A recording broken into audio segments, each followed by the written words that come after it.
Hi again, everyone, and welcome back to episode 3, session 3, offering 3 of this Chasing Daddy series. I want to ask the question, how do I? Because I want to talk about leadership. I think one of the greatest responsibilities that men have to other men, that fathers have to sons, that olders have to youngers, that youngers have to younger than themselves, is helping each other helping each other figure out how and where they fit in life, helping each other figure out how they create that space that they can understand how to travel, how to journey, how to create relationship, how to maintain relationship, how to determine what the right course of action is in this space, who to attach to them, who not to attach to them. I think that's the most important thing that men bring to the lives of other men, because life attracts life. Life attracts life, and we influenced and we are influenced. So leadership of both self and others begin in that space of men having that responsibility and fulfilling that responsibility and life obligation to each other. And it also begins with self-leadership, because we inspire from the life we reveal. We inspire from the life that we share. One thing is clear to me, as a leader, as a trainer and a mentor of leaders, and it is this: if you want to speak life into people, you have to do life with people. That is fundamental to all. Listen to Solomon speaking in Proverbs chapter 27, when he says this: know well the condition of your flocks and give attention to your herds. For riches do not last forever, nor a crown for all generations. When the grass is gone and the new growth appears, and the herbage of the mountains is gathered, the lambs will provide your clothing, and the goats the price of a field. There will be enough goat's milk for your food and for the nourishment of your household and the nourishment of your servant girls. Legacy, leadership, the attachment, understanding how you lead in this space. All of that begins with self-leadership. So let me talk about two things. Number one, self-leadership. What is self-leadership? Well, self-leadership is being aware and being open to the idea of self-assessment. Where am I in life? Where am I in this space in time that I find myself? Where am I in the relationships that count? Where am I in the relationships or with the relationships that actually don't count? Self-assessment. Self-assessment, also self-honesty.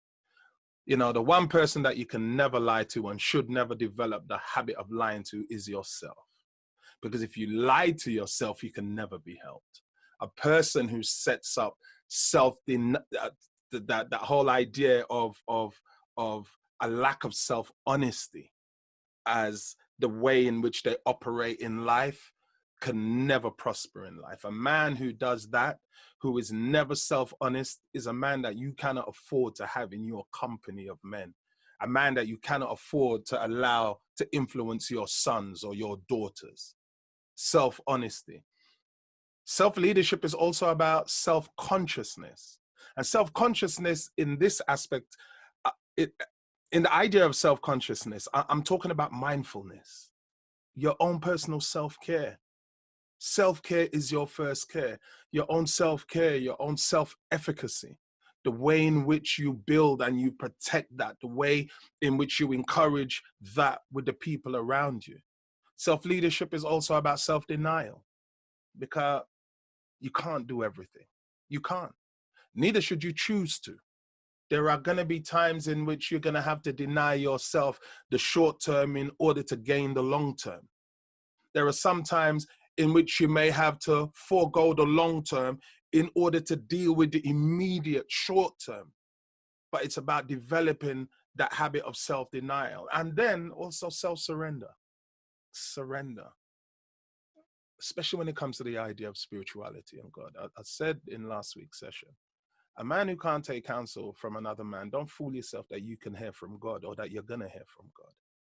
Self-surrender means, especially in the spiritual sense, surrender is about where we stop fighting the divine.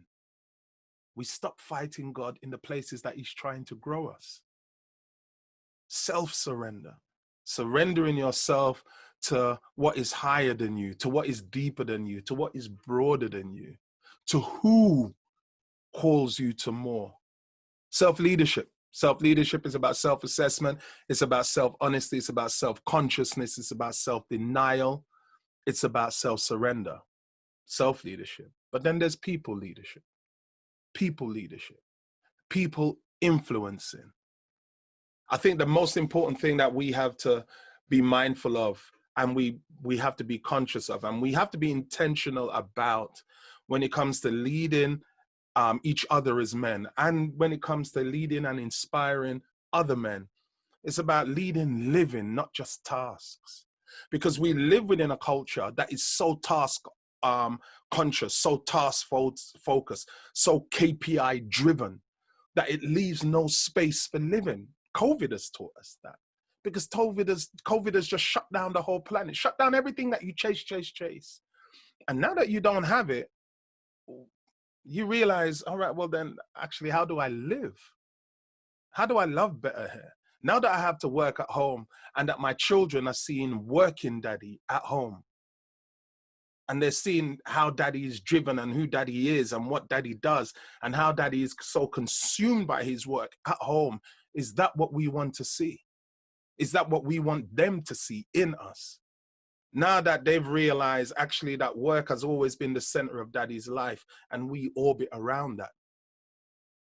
Leading living and not just tasks is about figuring out how do we put our family back at the center and make all these other things that we think are so important that we can't do without, how we make that orbit and satellite our home base. People leading, people influencing is about leading living, not just tasks. It's also about process-driven leading. It's about process-driven leading. It's about seeing a goal and actually stepping into it piece by piece by piece. Because at the end of the day, as men, we still want to build. We still want to nurture. We still want to grow. We still want to plan. We still want to develop. We still want to pour. But process-driven leading. And then it's about holistically centered living. It's about holistically centered leading, excuse me. Process-driven leading, holistically driven leading. Get my head back in this game. Holistically centered leading. How we lead people to be morally and ethically better. How we lead them to be spiritually better. How we lead them to be leaders who are holistically, emotionally, mentally, physically rounded and well. Well, how do we do that? Let me just share three things. Number one, avoid the presumption of assumption, what I call the presumption of assumption. And that is understanding the difference between what you know and what you think you know. Because in that gap is the growing. In that gap is the depth of understanding. In that gap is the humility between what you know and what you think you know. Avoid the presumption of assumption about people, about cultures, about situations, even about yourself. Even about yourself. Number two, travel light. Listen, you can't afford in this life to be taking everything personally, especially when it's made personal. Why? Because when they start to make it personal, brother, it no longer ceases to be, it no longer is about you. It ceases to be about you. It's about them and their issues. And if you pause long enough, once they begin to make it personal and just mentally breathe, trust me, if you do this and then listen, you know, when people start to make things personal and then you remain silent, they become emboldened in their ignorance and their hurtfulness. But what they don't understand is that their heart opens up and you literally begin to read their heart. You know, people who are being spiteful and bold, and they say more than they want to say. They reveal more than they think they're revealing. Travel light. Listen. Listen to me. Travel light. Travel light. Stop. Let it go. Let it go. And then thirdly, align and affirm the private and the public you. Align and affirm the public and the private you. They said of Jesus that Jesus taught as one having authority and not as the scribes and the Pharisees. You know why they said that? They said that because who Jesus was exactly what Jesus said. And what Jesus said was exactly who Jesus was. There was no contradiction. There was no cognitive dissonance in anybody's minds when they listened to him speak and they saw how he lived. They were always one and the same. And that's why he preached and he taught with authority, because his words affirmed his actions and his actions affirmed his words. So align the private and the public you. You can't afford to be a contradiction of your words and life. Do that. Do that. And then remember how we lead. We lead like this. We lead from this space here. Yeah? And here. That's how we lead. This hand is the hand that you reach up to. This hand is the hand that mentors you and empowers you and supports you. This hand is the hand that speaks honesty into you. This is the hand that you look to. This is the hand that keeps you accountable, that speaks uncomfortable truth into you. But you know that this hand that you reach up to is a hand that loves you deeply, loves you honestly. But then this hand, well, this hand represents the hand that you reach back to. This hand back here is the hand that looks to you for wisdom and for love and for time and for courage. This hand.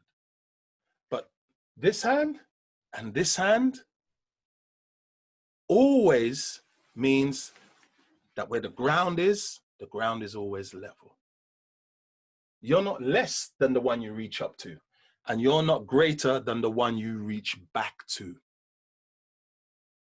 That's how we live. That's how we lead. That's how we inspire. You ask, how do I? That's how you do. That's how you live. Hey. That's how you influence. That's how you empower. And that's how you chase. That's how you chase. Chasing daddy for me meant never finding that space, never finding that father, never having that father, because he was there. Like I said, he was close enough to be seen, but never close enough to be present. That enabled me to figure out how I fit, how I work, who I am, what I've inherited, what's come down through my DNA, what's come down through my history. He was never there to do that. But I'm grateful that what God did was surrounded me with people that was able to bring that up and bring it to the surface and then inspire me in different parts and in different times of my life, where I figured out how I do that. And now I understand that my responsibility is to help another brother do that. So do that for another brother. And I believe that we'll be chasing daddy in holistic, empowered, and love-driven, love-centered, love-empowered ways that make for stronger men. Stronger men make for stronger fathers. Stronger fathers make for stronger partners and husbands and stronger families, and stronger communities, stronger societies, a stronger world.